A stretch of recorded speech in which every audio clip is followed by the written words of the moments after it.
Hello दोस्तों, आप सभी को गुड मॉर्निंग, राधे राधे, श्याम श्याम। स्वागत है आप सभी का एक बार फिर से हमारे चैनल नॉलेज कॉर्नर में। जैसा कि आप सभी लोगों को पता है कि ये हमारी जो है एनसीईआरटी एक्सप्रेस की सीरीज चल रही है और इसमें हमने जो है क्लास 6 से लेकर जो है 10th तक की जो है एनसीईआरटी देखने का जो मैंने आपसे वादा किया था, उसमें हमने जो है क्लास 8 तक की जो है एनसीईआरटी देख ली थी, हिस्ट्री की और ज्योग्राफी की भी। अब इसके अलावा आज हम जो है वो क्लास 9 की एनसीईआरटी है और क्लास 9 की एनसीईआरटी में कल भी मैंने आपको दिखाया था कि इसमें जो है आपके टोटल जो है वर्ल्ड हिस्ट्री से संबंधित कंटेंट है। और इसमें हमने जो है पहले चैप्टर से जो फ्रांसीसी क्रांति है उसके जो है 2 सेक्शन कर लिए थे। अब चाहे 2 चैप्टर बोल दीजिए आप, चाहे 2 सेक्शन बोल दीजिए। आज हमारा जो तीसरा सेक्शन होने वाला है या तीसरा पॉइंट जो होने वाला है, फ्रांस में राजतंत्र का उन्मूलन और गणतंत्र की स्थापना। पिछले क्लास में हमने ये देखा कि कैसे जो है फ्रांस की क्रांति की जो है एक काफ़ी दिनों से एक माहौल बना, कैसे कैसे घटनाओं से जो है उस पर प्रभाव पड़ा और फिर जाके 1789 में आपकी जो है क्रांति हुई, बास्तिल का पतन हुआ। इसके अलावा वर्साई के महल को भी लूटा गया। इसके अलावा जो है टेनिस कोर्ट की जो है शपथ हुई। और ये सभी मैंने आपको बहुत ही इंपॉर्टेंट तरीके से और इम्पॉर्टेंट अंडरलाइन करके बताया हुआ था। मैंने आप सभी से कहा था कि ये जो है जितने भी चीज़ें मैंने आपको अंडरलाइन करके रखी हुई हैं, हाईलाइट करके रखी हुई हैं, ये सब आप कापी पेन लेकर बैठिएगा और नोट कर लीजिएगा, क्योंकि यहाँ से सवाल आपके बनते हैं। और अगर आप प्रीवियस ईयर क्वेश्चन उठा के देखेंगे, चाहे बीपीएससी टीआरई 4 का हो या किसी भी एग्जाम के वर्ल्ड हिस्ट्री का सवाल हो, ये वहाँ पर काफ़ी ज़्यादा इंपॉर्टेंट होगा और वहाँ यहीं से जो है सवाल पूछे जाते हैं। तो पिछली वीडियो हमने क्या देखा? हमने देखा कि जो है फ्रांस का समाज कैसा था। 3 स्टेट में बटा हुआ था। और पहले स्टेट में पादरी वर्ग थे, दूसरे स्टेट में कुलीन वर्ग थे, तीसरे स्टेट में जो है हमारे जन सामान्य लोग आते थे, जिसमें बड़े व्यापारी, वकील और किसान यही थे।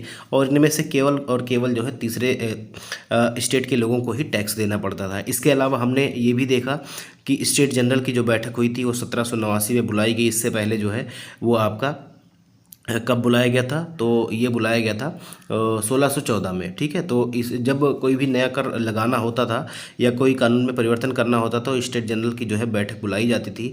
लेकिन राजा ने इसको भी जो है क्या कर दिया था, इग्नोर कर दिया था। और काफ़ी दिन हो गया, लगभग 100-150 साल बाद उन्हें, अगर आप देखेंगे 16 से 14 से लेकर और आप 1789 और 90 का टाइम पीरियड देखेंगे तो लगभग काफ़ी ज़्यादा टाइम हो गए थे जब उन्होंने जो है स्टेट जनरल की बैठक नहीं बुलाई थी।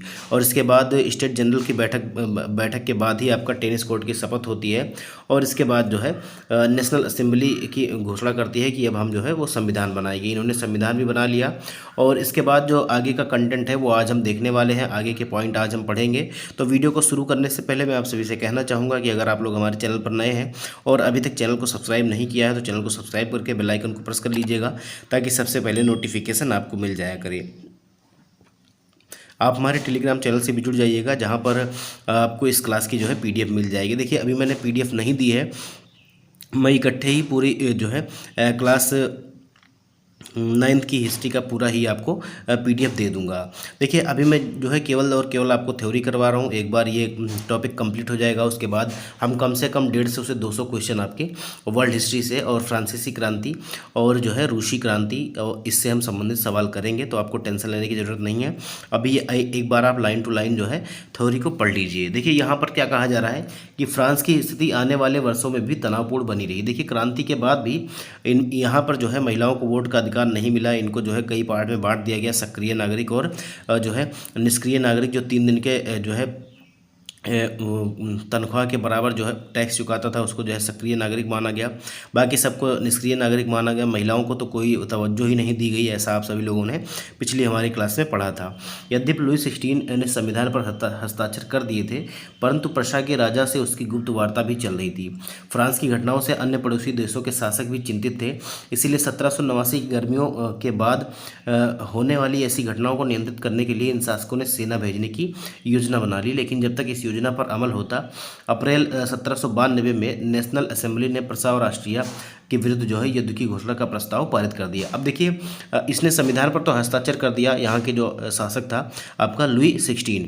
इसके अलावा अगर हम बात करें तो ये धीरे धीरे क्या कर रहा था, कानाफूसी कर रहा था। प्रसा और ऑस्ट्रिया के राजा से कानाफूसी कर रहा था कि आप यहाँ पर हमला कीजिए और जो है एक बार फिर से जो है राजशाही को स्थापित कीजिए। और क्योंकि आस पड़ोस के जो है देशों में भी जो है राजशाही ही चल रही थी, तो वो भी यहाँ के जो है माहौल से डरे हुए थे कि अगर फ्रांस में जो है लोकतंत्र आ गया, गणतंत्र आ गया, तो उसका मतलब देख ही देखा हमारे भी देश के लोग जो है कल को प्रोटेस्ट करेंगे और हमारी भी सत्ता भी चली जाएगी। तो इसी डर में क्या हुआ कि ये लोग कानाफूसी कर रहे थे। और जैसे ही इस योजना का पता नेशनल असेंबली को पता चला। नेशनल असेंबली आप जानते ही हैं क्या थी, तीसरे स्टेट के लोगों ने बनाई थी, ठीक है।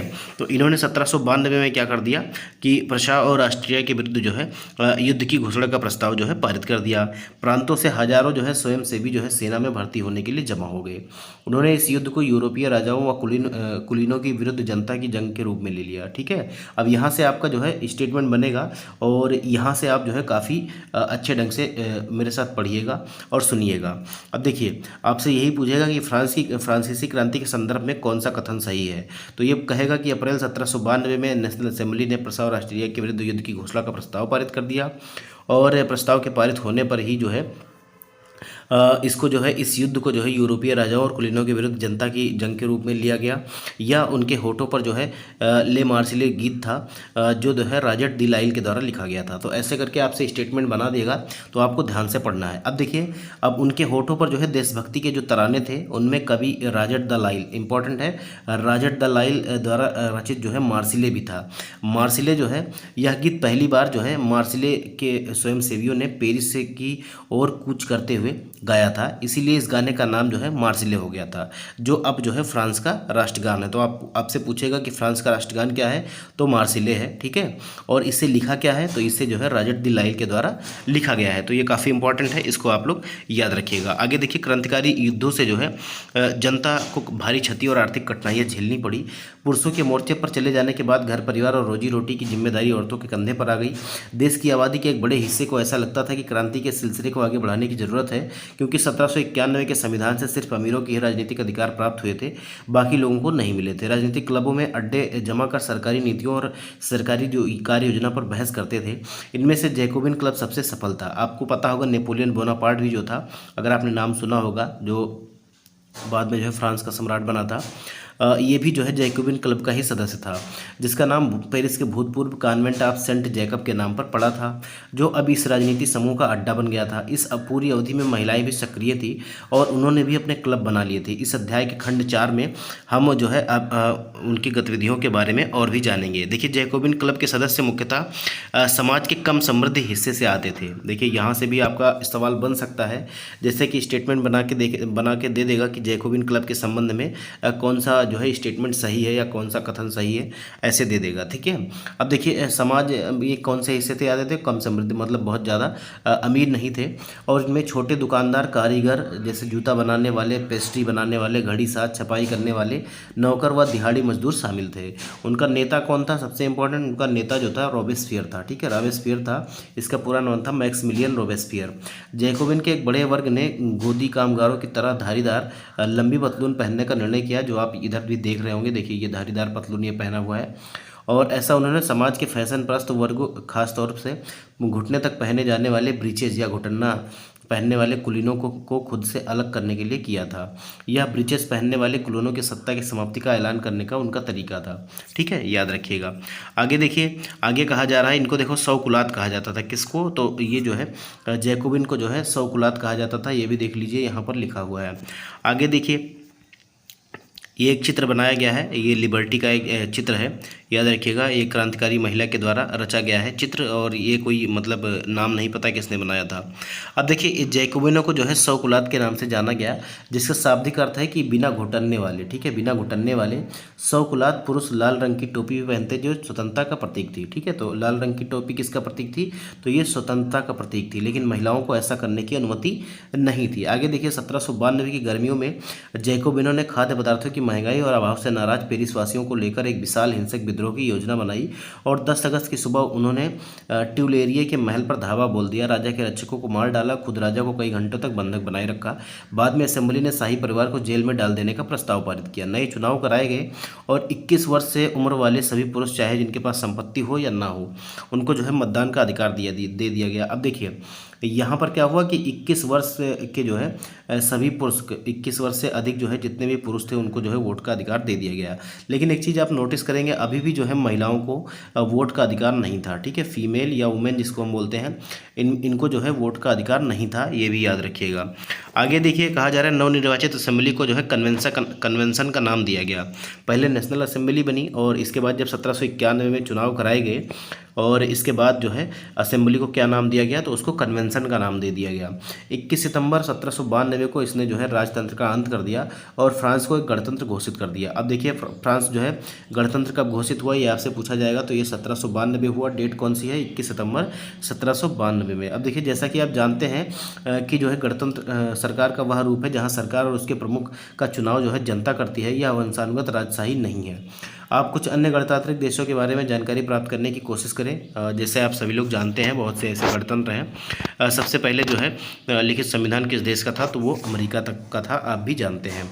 आगे देखिए, लुई 16वें को न्यायालय द्वारा देशद्रोह के आरोप में मौत की सज़ा सुना दी गई और 21, देखिए ये भी डेट इंपॉर्टेंट है, 21 जनवरी 1793 को प्लेस डीला कॉनकॉर्ड में उसको सार्वजनिक रूप से जो है फांसी दे दी गई। अब देखिए बहुत जगह जो है फांसी दे दी गई लिखा है, बहुत जगह जो है गिलोटिन कर दिया गया। गिलोटिन एक मशीन होती थी, ऐसे एक मशीन होती थी, यहाँ पर जो है सर रख के ऊपर से ये जो है एक आपने देखा होगा जिससे अगर आपने पुरानी मूवीज़ देखी होगी तो ऊपर से एक लोहे की जो है धारदार ऑब्जेक्ट लगा होता था और ये जैसे गिरता था यहाँ पर जो है सर कटकर अलग हो जाता था, तो इसको जो है गिलोटिन कर दिया गया था। अब आगे देखिए 1793 में जब रॉबेस्पियर का राज आया तो इसने क्या हुआ, बहुत ही ज़्यादा जो है क्रूरता से शासन किया। देखिए कैसे किया, तो 1793 से 1794 तक के काल को जो है आतंक का युग कहा गया।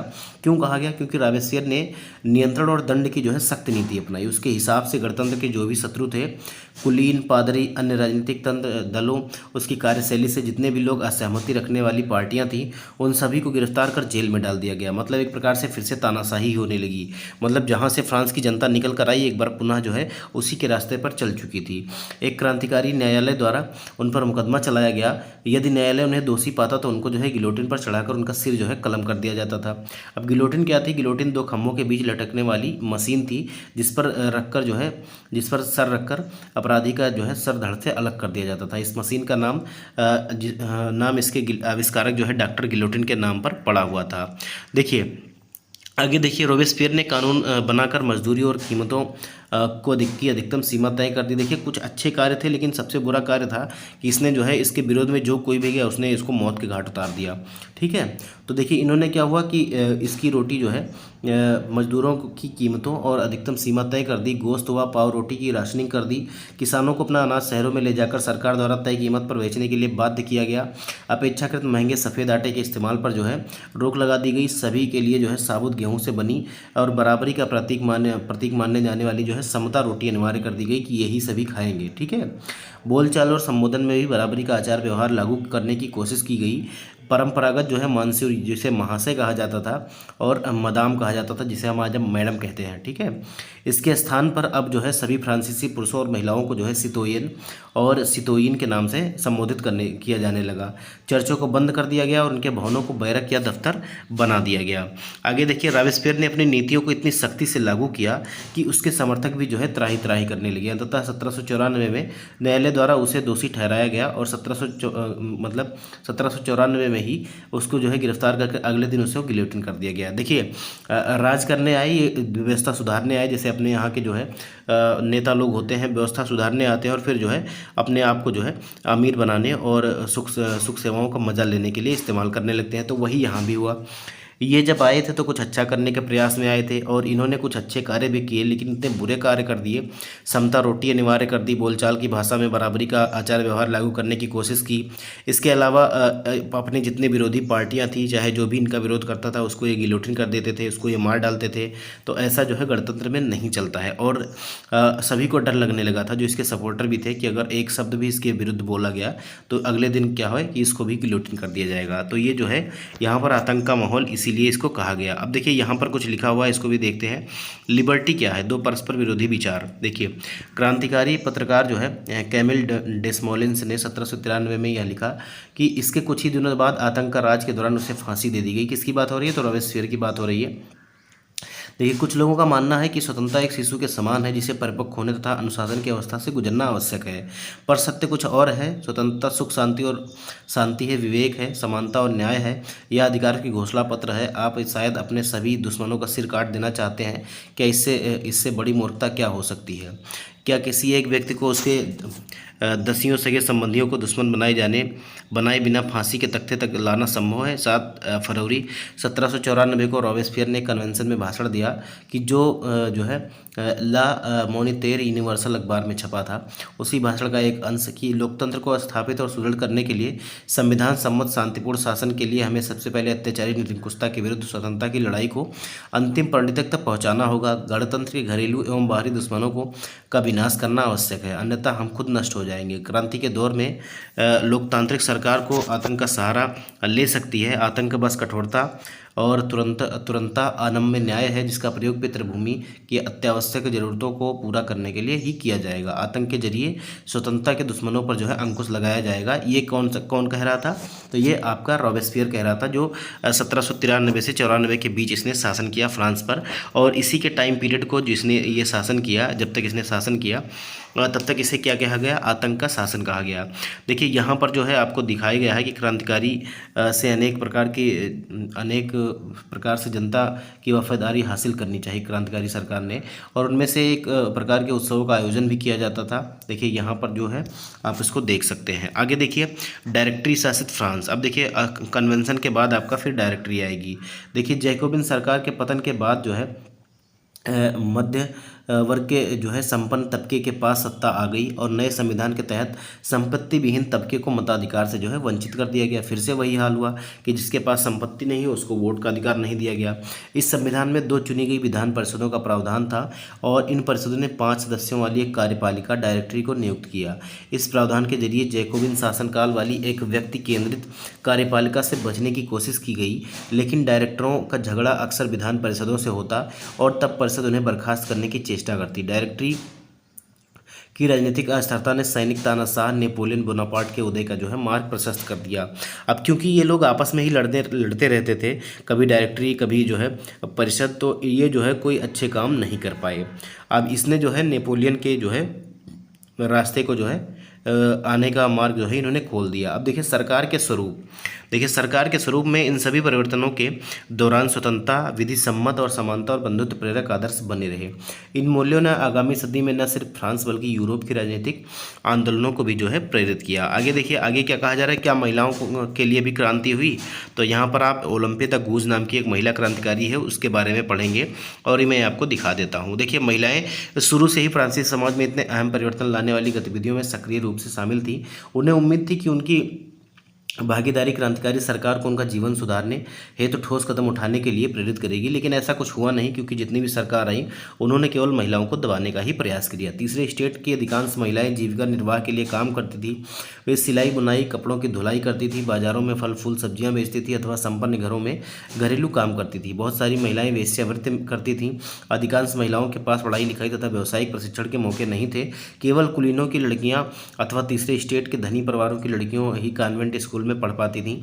इसके बाद उनकी शादी कर दी जाती थी। कामकाजी महिलाओं को अपने परिवार का पालन पोषण भी करना पड़ता था, जैसे खाना पकाना, पानी लाना, लाइन लगाकर पाव रोटी लाना और बच्चों की देखरेख आदि।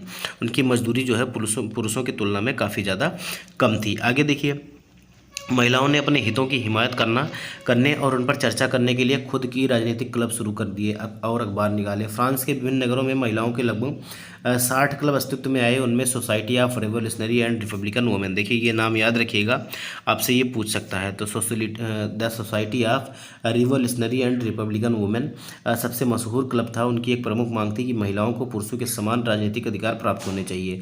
महिलाएं इस बात से निराश हुई कि 1791 के संविधान में उन्हें जो है निष्क्रिय नागरिक का दर्जा दिया गया था। महिलाओं ने मताधिकार असेंबली के लिए चुने जाने तथा राजनीतिक पदों की मांग रखी और उनका मानना था कि तभी नई सरकार में उनके हितों का प्रतिनिधित्व हो पाएगा। प्रारंभिक वर्षों में क्रांतिकारी सरकार ने महिलाओं के जीवन में सुधार लेने वाले कुछ कानून लागू किए और सरकारी विद्यालय की स्थापना के साथ साथ सभी लड़कियों के लिए स्कूली शिक्षा को अनिवार्य बना दिया गया। अब उनके पिता उन्हें उनकी मर्जी के खिलाफ शादी करने के लिए बाध्य नहीं कर सकते थे। शादी को स्वैच्छिक अनुबंध माना गया और नागरिक कानूनों के तहत उनका पंजीकरण किया जाने लगा। तलाक को कानूनी रूप दे दिया गया और मर्द औरत दोनों को ही इसकी अर्जी देने का अधिकार दे दिया गया। अब महिलाएं व्यावसायिक प्रशिक्षण ले सकती थी, कलाकार बन सकती थी और छोटे मोटे व्यवसाय चला सकती थी। फिर भी राजनीतिक अधिकारों के लिए महिलाओं का संघर्ष जारी रहा। आतंक राज के दौरान सरकार ने महिला क्लबों को बंद करने और उनकी राजनीतिक गतिविधियों पर प्रतिबंध लगाने वाला कानून लागू किया और कई जानी मानी महिलाओं को गिरफ्तार कर लिया और उनमें से कुछ को फांसी पर भी चढ़ा दिया गया।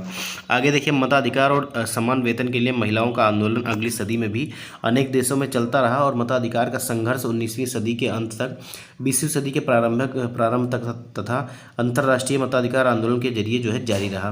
क्रांतिकारी आंदोलन के दौरान फ्रांसीसी महिलाओं की राजनीतिक सरगर्मियों को प्रेरक स्मृति के रूप में जिंदा रखा गया। अंततः जो है सन 1946 में फ्रांस की महिलाओं को जो है क्या मिला, तो मताधिकार मिला। देखिए कितनी लड़ाई लड़ने के बाद 1789, आप मोटा आप देख लीजिए 1800 से इन्होंने लड़ना शुरू किया और लगभग जो है 150 वर्षों बाद 1946 लगभग जो है इनको 150 वर्षों बाद जो है मताधिकार मिला।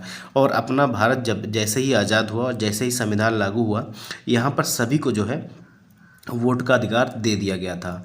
तो क्योंकि ये पीछे ये घटनाएं हो चुकी थी, इसीलिए जो है हमारे देश के नेताओं ने इसे सबक लेते हुए ऐसा किया था। लेकिन आप सोचिए कि महिलाओं को लगभग 150 साल से ज़्यादा अपने हक की लड़ाई के लिए लड़ना पड़ा। आगे देखिए, क्रांतिकारी महिला ओलंपे द गूज का नाम यहाँ पर दिया गया है और यहाँ से आपसे सवाल जो है पूछा भी जा सकता है। देखिए, ओलंपे द गूज क्रांतिकारी फ्रांस की राजनीतिक रूप से सक्रिय महिलाओं में सबसे महत्वपूर्ण थी। उन्होंने संविधान तथा पुरुष एवं नागरिक अधिकार घोषणा पत्र का विरोध किया। अब विरोध क्यों किया? क्योंकि इसमें जो है महिलाओं को केवल और केवल जो है एक खिलौना समझा गया था, क्योंकि उनमें महिलाओं को मानव मात्र के लिए मूलभूत अधिकारों से वंचित रखा गया और इसीलिए उन्होंने 1791 में महिला और नागरिक अधिकार घोषणा पत्र तैयार किया। अब आपसे पूछा जाएगा कि महिला और नागरिक घोषणा पत्र जो है तैयार किया गया किसके द्वारा, तो ओलंपे द गूज के द्वारा। कब तैयार किया गया, तो 1791 में, जिसे महारानी और नेशनल असेंबली के सदस्यों के पास यह मांग करते हुए भेजा गया कि इस पर कार्रवाई की जाए। सन 1793 में ओलंपे द गूज ने महिला क्लबों को जबरदस्ती बंद करने के लिए जैकोबिन सरकार की आलोचना की और उन पर नेशनल कन्वेंशन द्वारा देशद्रोह का मुकदमा चलाया गया और इसके बाद तुरंत उन्हें जो है फांसी पर लटका दिया गया। तो ये देखिए, इन्होंने अपनी जो है मांग रखी और इसके विरोध में इनको जो है फांसी पर चढ़ा दिया गया। इसीलिए जो है जैकोबिन के नेता जो रॉबेस्पियर थे, उनके शासनकाल को आतंक का शासनकाल कहा गया और फिर से जो है एक प्रकार से जो है तानाशाही ही चल रही थी। देखिए, ओलंपे द गूज के घोषणा पत्र में कुछ जो मूलभूत अधिकार थे वो क्या थे कि औरत जन्मना स्वतंत्र है और उसे और अधिकारों में पुरुष के समान है, बिल्कुल सही।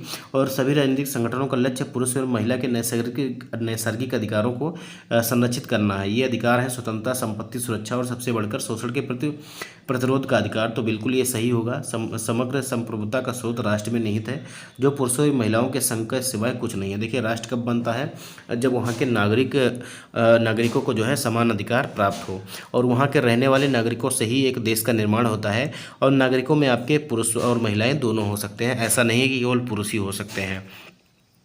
और आगे कह रहे हैं, कानून सामान्य इच्छा की अभिव्यक्ति होनी चाहिए। सभी महिला और पुरुष नागरिकों का या तो व्यक्तिगत रूप से या तो अपने प्रतिनिधियों के माध्यम से विधि निर्माण में दखल होना चाहिए।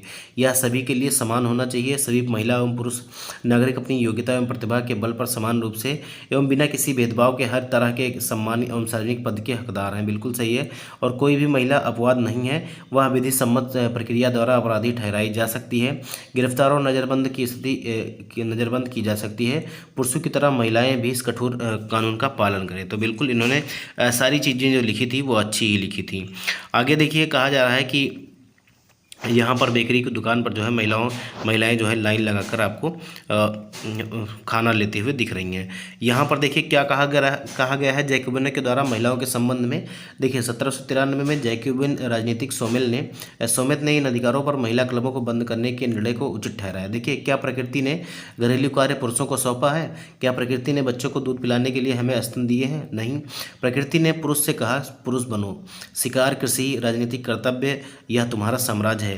प्रकृति ने महिला से क्या कहा? स्त्री बनो, गृहस्थी के काम, मातृत्व के सुखद दायित्व, यही तुम्हारे कार्य हैं। तो बिल्कुल एक आंख से जो है देखा जा रहा था, पुरुषों को जो है ज़्यादा अधिकार दिए जा रहे थे और महिलाओं को जो है एकदम से जो है जीरो, या हम कहते हैं नील बटा सन्नाटा या न्यून की स्थिति से जो है देखा जा रहा था। तो उसके लिए महिलाओं ने भी जो है काफ़ी लंबी लड़ाई लड़ी और लगभग जो है 150 सालों के बाद इनको 1946 में इनको जाकर राजनीतिक पदों पर जो है बैठने का अधिकार मिला और उसके साथ साथ जो है इनको जो है वोट डालने का भी अधिकार मिला था। देखिए आगे आपसे कहा जा रहा है, अगला खंड जो है इसमें आपको दास प्रथा का उन्मूलन पढ़ना है और इसमें कहा जा रहा है कि फ्रांसीसी उपनिवेशों में दास प्रथा का उन्मूलन जैकोबिन शासन के क्रांतिकारी सामाजिक सुधारों में से एक था। कैरेबियाई उपनिवेश मार्टिनिक और गाडेलोप और सैन डोमिंगो तंबाकू, नील, चीनी और कॉफ़ी जैसी वस्तुओं के लिए जो है महत्वपूर्ण आपूर्ति करता थे। अपरिचित एवं दूर देश जाने और काम करने के प्रति यूरोपियों की अनिच्छा का मतलब था बागानों से श्रम की कमी। इसी कमी को यूरोप और अफ्रीका एवं अमेरिका के बीच त्रिकोणीय दास व्यापार से पूरा किया गया। दास व्यापार जो है 17वीं शताब्दी में शुरू हुआ और फ्रांसीसी सौदागर बोर्दे या नान्ते बंदरगाह से अफ्रीका तट पर जहाज ले जाते थे, जहां वे स्थानीय सरदारों से जो है दास खरीदते थे। दासों को दाग कर और हथकड़ियां डालकर अटलांटिक महासागर के पार कैरेबियाई देशों तक 3 माह की लंबी समुद्र यात्रा के लिए जहाज़ों में ठूस दिया जाता था। वहां उन्हें बागान मालिकों को जो है बेच दिया जाता था। दास श्रम के बल पर यूरोपीय बाजारों में चीनी, काफ़ी और नील की बढ़ती मांग को पूरा करना संभव हुआ और बोर्दे और नान्ते जैसे बंदरगाह फलते फूलते दास व्यापार के कारण ही समृद्ध नगर बन गए। 18वीं सदी में फ्रांस में दास प्रथा की ज़्यादा निंदा हुई और नेशनल असेंबली में लंबी बहस हुई कि व्यक्ति के मूलभूत अधिकार उपनिवेशों में रहने वाली प्रजा सहित समस्त फ्रांसीसी समाज को जो है प्रदान किए जाएं या नहीं। परंतु दास पर निर्भर व्यापारियों के विरोध में और भय से नेशनल असेंबली ने कोई कानून पारित नहीं किया, लेकिन अंततः 1794 में कन्वेंशन ने फ्रांसीसी उपनिवेशों में सभी दासों की मुक्ति का कानून पारित कर दिया, पर यह कानून एक छोटी सी अवधि तक ही लागू रहा। 10 वर्ष बाद नेपोलियन ने दास प्रथा जो है पुनः शुरू कर दी। बागान मालिकों को अपने आर्थिक हित साधने के लिए अफ्रीकी नीग्रो लोगों को गुलाम बनाने की स्वतंत्रता मिल गई और फ्रांसीसी उपनिवेशों से अंतिम रूप से दास प्रथा का उन्मूलन जो है 1848 में किया गया। तो यहाँ से यहाँ तक जहाँ तक मैंने हाईलाइट किया है ये आप लोग जरूर पढ़िएगा, ये इंपॉर्टेंट है। पहली बार जब कन्वेंशन ने दास प्रथा का उन्मूलन किया तो वो टाइम क्या था? 1794 में इन्होंने अपने उपनिवेशों से जो है दासों की मुक्ति का जो है फरमान जारी किया, लेकिन जैसे ही बोनापार्ट आ गया, नेपोलियन बोनापार्ट आया, इसने फिर जो है इसको लीगल कर दिया और अंतिम रूप से अगर देखा जाए तो 1848 में जो है दास प्रथा का उन्मूलन हुआ। अब देखिए नीग्रो क्या थे, तो ये अफ्रीका में जो सहारा रेगिस्तान के दक्षिण में रहने वाले स्थानीय लोग हैं, इन्हें जो है नीग्रो कहा जाता था। यह अपमानजनक शब्द है जिसका अर्थ जो है प्रायः इस्तेमाल नहीं किया जाता है अब, ठीक है। आगे देखिए क्रांति और रोजाना की ज़िंदगी। देखिए क्रांति और रोजाना की ज़िंदगी, क्या राजनीति लोगों का पहनावा, उनकी बोलचाल अथवा उनके द्वारा पढ़ी जाने वाली पुस्तकों को बदल सकती है? सन 1789 के बाद से वर्षों में फ्रांस के पुरुषों और महिलाओं एवं बच्चे के जीवन में ऐसे अनेक परिवर्तन आए। क्रांतिकारी सरकारों ने कानून बनाकर स्वतंत्रता और समानता के आदर्शों को रोजाना की ज़िंदगी में उतारने का प्रयास किया और बास्तिल के विध्वंस के बाद 1789 की गर्मियों में सबसे महत्वपूर्ण कानून अस्तित्व में आया। वह था सेंसरशिप की समाप्ति। प्राचीन राजतंत्र के अंतर्गत तमाम लिखित सामग्री और सांस्कृतिक गतिविधियों, किताब, अखबार, नाटक को राजा के सेंसर अधिकारियों के पास किए जाने के बाद ही प्रकाशित किया जाता था। ऐसा क्यों किया जाता था? क्योंकि सबसे पहले जो है राजा के अधिकारी इसको देखते थे कि उनके साम्राज्य के बारे में कहीं भड़काने वाली चीज़ तो नहीं लिखी गई है या उनके विरोध में नहीं लिखी गई है। इसके बाद जो है ये परमिशन देते थे, इसी को सेंसरशिप कहा जाता था। परंतु अब जो है अधिकारों के घोषणा पत्र ने भाषण और अभिव्यक्ति की स्वतंत्रता को नैसर्गिक अधिकार बना दिया और परिणाम स्वरूप फ्रांस के शहरों में अखबारों, पर्चों, पुस्तकों एवं छपी हुई तस्वीरों की बाढ़ आ गई। वहाँ जहाँ से वह तेजी से गांव देहात तक पहुँचे, उनमें फ्रांस में घट रही घटनाओं और परिवर्तनों का ब्यौरा था। उन पर टिप्पणी होती थी। प्रेस की स्वतंत्रता का मतलब यह था कि किसी भी घटना पर परस्पर विरोधी विचार भी व्यक्त किए जा सकते थे। प्रिंट माध्यम का उपयोग करके एक पक्ष ने दूसरे पक्ष को अपना दृष्टिकोण से सहमत कराने की कोशिश की। नाटक, संगीत और उत्सव जुलूसों में असंख्य लोग जाने लगे। स्वतंत्रता और न्याय के बारे में राजनीतिज्ञों और दार्शनिकों के पांडित्यपूर्ण लेखन को समझने और उससे जुड़ने का यह लोकप्रिय तरीका था, क्योंकि किताबों को पढ़ना तो मुट्ठी भर शिक्षितों के लिए ही संभव था। अब पर्चा जो है वो सभी पढ़ सकते थे और जो है सभी जो है ज्ञान प्राप्त कर सकते थे। आगे देखिए, आगे कहा जा रहा है कि 1804 में जो है नेपोलियन ने खुद को जो है फ्रांस का सम्राट घोषित कर दिया। तो फ्रांस का सम्राट नेपोलियन बोनापार्ट कब बना? तो ये 1804 में बना था। ये इंपॉर्टेंट है, इसको भी आप लोग नोट करिएगा। देखिए, उसने पड़ोस के यूरोपीय देशों की विजय यात्रा शुरू की और पुराने राजवंशों को हटाकर उसने नए साम्राज्य बनाए और उनकी बागडोर अपने खानदान के लोगों के हाथ में दे दी। नेपोलियन खुद को यूरोप के आधुनिकीकरण का अग्रदूत मानता था और उसने निजी संपत्ति की सुरक्षा के कानून बनाए और दशमलव पद्धति पर आधारित नाप तोल की एक समान प्रणाली चलाई। शुरू में बहुत सारे लोगों का नेपोलियन मुक्तिदाता लगता था और उसमें जो है उससे जो है जनता को स्वतंत्रता दिलाने की उम्मीद थी, पर जल्दी ही उसकी सेनाओं को लोग हमलावर मानने लगे और आखिरकार 1815 में वाटरलू में उसकी हार ने यूरोप के बाकी हिस्सों में मुक्ति और आधुनिक कानूनों को फैलाने वाले उसके क्रांतिकारी उपायों को उसकी जो है मृत्यु के बाद काफ़ी समय बाद ये सामने आया। ठीक है, इनके जब ये वाटरलू में हार गया और इसका जो यूरोप के बाकी हिस्सों में मुक्ति और आधुनिक कानूनों को फैलाने वाले उसके क्रांतिकारी उपायों का असर उसकी मृत्यु के बाद भी काफ़ी लंबे समय तक जारी रहा। ठीक है, तो नेपोलियन बोनापार्ट जो है ये फ्रांस का सम्राट कब बना था आपको ये देखना पड़ेगा। ठीक है, ये 1804 में बना था। बाकी इसके बारे में हम जो है आगे भी चर्चा करेंगे। देखिए, स्वतंत्रतावादी और जो है जनवादी अधिकारों के विचार फ्रांसीसी क्रांति की सबसे महत्वपूर्ण विरासत थे और ये विचार 19वीं सदी में फ्रांस से निकलकर बाकी यूरोप में फैल गए और इनके कारण वहाँ सामंती व्यवस्था का नाश हुआ। औपनिवेशिक समाजों में संप्रभु राष्ट्र राज्य की स्थापना के अपने आंदोलनों में दासता से मुक्ति के विचार को नई परिभाषा मिली। टीपू सुल्तान और राजा राममोहन राय क्रांतिकारी फ्रांस में उपजे विचारों से प्रेरणा लेने वाले दो ठोस उदाहरण थे। अब जैसे फ्रांस में क्रांति हुई, उसके बाद धीरे धीरे यूरोप में फैली। यूरोप से जो है आपका कहाँ पे गई? तो इधर एशिया में भी आई और रूस में भी आपको क्रांति देखने को मिली, तो बाकी लोग भी यहाँ से प्रभावित हो रहे थे। देखिए, राजा राममोहन राय उस समय यूरोप में फैल रहे नए विचारों से प्रभावित होने वालों में से एक थे और फ्रांसीसी क्रांति और बाद में हुई जुलाई की क्रांति ने उनकी कल्पना को नई धार दी। फ्रांस में 1830 में हुई जुलाई की क्रांति। देखिए, जुलाई की क्रांति कब हुई थी? तो 1830 में हुई थी। याद रखिएगा, ये जो हुई थी वो कब हुई? तो 1830 में हुई जुलाई की क्रांति। और किसी चीज़ के बारे में बात नहीं करते थे। हालांकि एक दुर्घटना के कारण वे उन दिनों लंगड़ा कर चलते थे, लेकिन इंग्लैंड जाते हुए केप टाउन में वह जिद करने लगे कि उन्हें क्रांतिकारी तिरंगे झंडे वाले युद्धपोत दिखाए जाएं। आगे देखिए, आगे जो है आपका क्रियाकलाप दिया गया है। यहाँ पर आपके प्रश्न भी दिए गए हैं। फ्रांस की शुरुआत जो है किन परिस्थितियों में हुई, तो ये मैंने आप सभी को बता दिया है। नेपोलियन के उदय को कैसे समझा जा सकता है, क्योंकि लगातार जो है आपके कन्वेंशन और जो है परिषद लोग आपस में झगड़ा कर रहे थे, एक दूसरे को नीचा दिखाने के लिए जो है लड़ रहे थे और ऐसे में जो है जनता का भी सपोर्ट जो है नेपोलियन को मिल गया। इसके अलावा आप लोगों ने इस जो है वीडियो के माध्यम से जो है फ्रांसीसी क्रांति को कवर कर लिया और अगर आप कमेंट बॉक्स में कहेंगे तो कल मैं आपको फ्रांसीसी क्रांति से संबंधित सवालों को भी सॉल्व करवा दूंगा। वैसे मैं आप सभी को रूस की क्रांति ख़त्म करने के बाद जो है आपका पूरा जो है इकट्ठे MCQ कराने के प्लान में हूँ, तो आप लोग कमेंट बॉक्स में ज़रूर बताइएगा कि आपको अगली क्लास जो है थ्योरी की चाहिए या MCQ की चाहिए। बाकी उम्मीद है कि आप सभी लोगों को क्लास समझ में आई होगी और काफ़ी ज़्यादा मेहनत लगती है आप तक थ्योरी क्लास पहुंचाने के लिए, तो आप सभी लोग जो है वीडियो को लाइक करिएगा, कमेंट करिएगा कि आपको वीडियो कैसी लगी और शेयर जरूर करिएगा। देखिए, चैनल को सब्सक्राइब भी जरूर करिएगा और बेल आइकन को प्रेस कर लीजिएगा ताकि सबसे पहले जो है नोटिफिकेशन आपको मिल जाया करे। इसके अलावा हमारे टेलीग्राम चैनल को भी ज्वाइन कर लीजिएगा। मिलते हैं अगले वीडियो में, तब तक के लिए जय हिंद, जय भारत, धन्यवाद।